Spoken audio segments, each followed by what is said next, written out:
Hello everyone, I'm Meteorologist Charlie Ironmonger. Thank you so much for joining me today for your 1 p.m. news and weather update from the First Alert Desk. Now we've got news, some good news for those of you who are Verizon customers, as the outage yesterday, according to Verizon, has been resolved. The New York-based carrier didn't specify what caused Wednesday's disruptions, but confirmed that the outage was resolved by 10:20 p.m. last night Eastern Time. Verizon previously said it had deployed its engineering teams to address, quote, an issue impacting wireless voice and data services, end quote. Now, a spokesperson for the company later added that the company would give those impacted a $20 account credit through Verizon's app, which on average, quote, covers multiple days of service, end quote, and directly contact its business customers with compensation. Now, outage tracker Down Detector showed that Verizon customers began to report issues with their service around noon Eastern Time yesterday. Reports appeared to peak in the early afternoon, but remained elevated later in the day. Down Detector said it had received a total of over 1.5 million reports before 5 p.m. Eastern Time. Impacted users said their phones were in SOS mode or had no signal messages.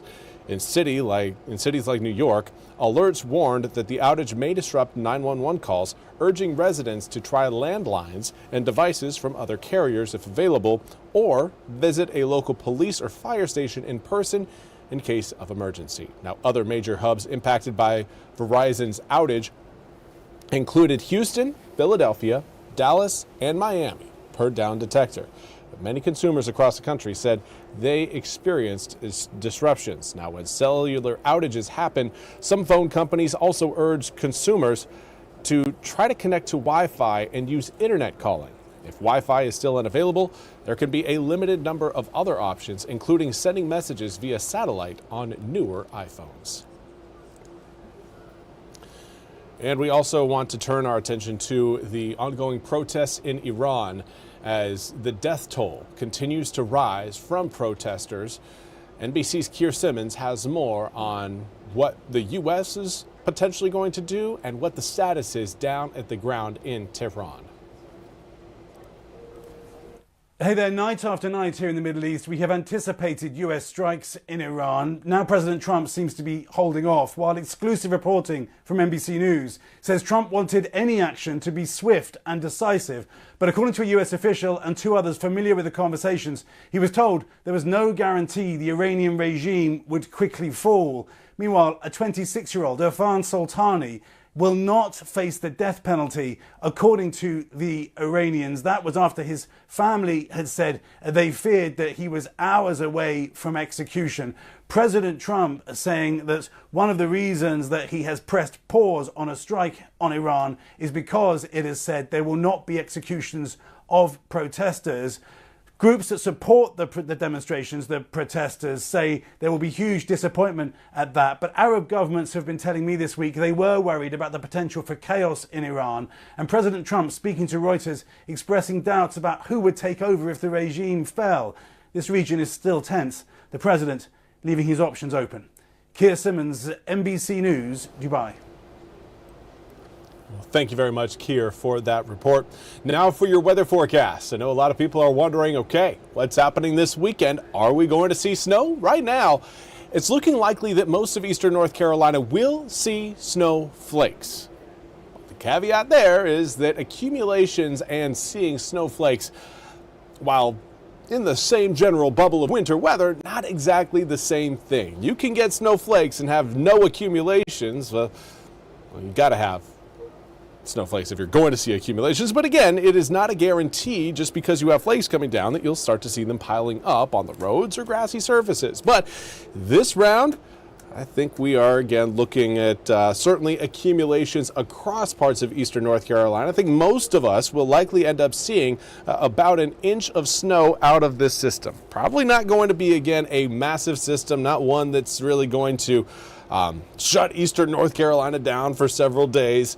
I haven't gone out and bought bread and milk yet, so there you go. Take that for what you will. Rain showers will start the day because air temperatures will be warmer than freezing as the moisture starts to roll in. But as that moisture rolls in, it is going to bring some cool air back down to ground level, and that will help lower air temperatures as we make our way through your Sunday. Now, the snow flurries could start as early as Sunday at around lunchtime for inland areas, but I think we'll really start to see the snowflakes ramp up in intensity and frequency as we head towards your Sunday evening into Sunday night.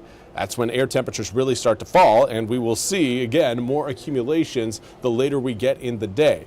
Now, as far as what we've got along the coast, probably not seeing much, if any, sort of accumulations, but we will again see a little bit of some snowflake action along the northern Outer Banks as the system exits.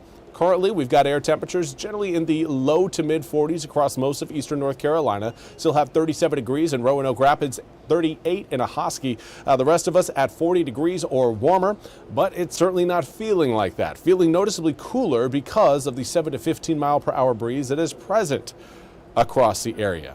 Later on this afternoon, well, we're going to start to cool down. Haven't really warmed up a whole lot today. A few areas have made it a little bit higher than, say, 42 degrees, but we are not looking again at toasty conditions coming up for today.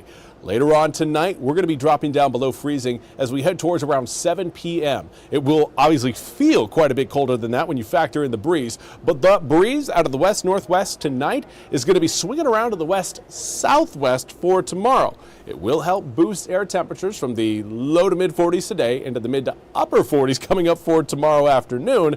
But we'll really see some heat return on Saturday as air temps are expected to reach back into the upper 50s to low 60s as we kick off the weekend. But it's the day after Saturday that has our attention. There's an area of low pressure. You see that cold front back further to the northwest? That is going to be coming down out of Canada. Right now, that whole system is forming over Alberta. And that, again, is a very cold place this time of year. And it's going to be drawing in a lot of that frigid Canadian air down into eastern North Carolina as we head into your Saturday night into Sunday morning. Here's a look at how it all plays out. You can see quite a bit of moisture along that frontal boundary, but that moisture is going to get chewed up by the mountains. We won't really see much out of that cold front other than the cold air behind it. We're not looking at a lot of moisture coming down. We're not looking at a lot of rain showers coming up Saturday evening to Saturday night. Could we see some? It's a possibility, but that's not our moisture source. What's going to happen, that cold front, as it moves out into the Atlantic, it will slow down and stall. When that happens, areas of low pressure have a much easier time of forming along those boundaries. Areas of low pressure, they're like magnets to moisture. They draw up moisture, not just, again, from warm water surfaces, but even cool water surfaces. And that's what we've got off of our coast. And you can watch, look at the moisture field that's really going to bubble up across the Carolinas, particularly on the eastern side. The area of low pressure will be staying off of our coast, but close enough to keep us in its rain field. And because of the very frigid air that's going to be present after Saturday night's cold front moves through, all that moisture that moves over us is going to be coming down at least Sunday afternoon to Sunday evening, mostly as snowflakes. Certainly as snowflakes for those of you watching along and west of Highway 17. Those of you watching even west of I-95, you're going to have a tougher time because you're just going to be on the very outer edges of that moisture field. The closer you get to the Outer Banks, the more you have to deal with, again, warmer air temperatures because of the water temperatures in the Pamlico Sound as well as the Atlantic Ocean. So that's kind of a look at how it's going to come together. We still, again, are a little uncertain on where the heaviest snow is going to come down, who has the best chance of picking up maybe over an inch or over 2 inches of snow. I don't think there's going to be many areas, but I think there will be maybe a few out there that, again, could see plus 1 inch of snow. But everything, again, really cools down Sunday night into Monday morning. Martin Luther King Jr. Day, we are going to wake up 20 degrees. It is going to be very cold out there, and if you are doing any driving, make sure you leave early and understand that the roads could be a mess. Now, again, DOT crews are already out in some counties treating the roads with brine. The problem is that if we see abundance of rain out ahead of those snowflakes, that brine, at least portion of it is going to get washed away. Right now, we're hoping again for that not to occur, but it is a possibility. Bridges. Need to understand that bridges Monday morning and even Tuesday morning could be slick with meltwater refreezing as overnight lows drop down well below freezing into the low 20s for both Monday morning and Tuesday morning. Even Wednesday morning, 18-degree overnight low, very cold, but I don't think we're going to be seeing a lot of moisture left over by the time we get to Wednesday. If there is still obviously some snow on the roads, or at least on the side of the roads, that certainly could be an issue you want to pay attention to. But right now, I'm going to assume that by Wednesday, most of the what little snow we get is going to have melted away. I'm excited for it.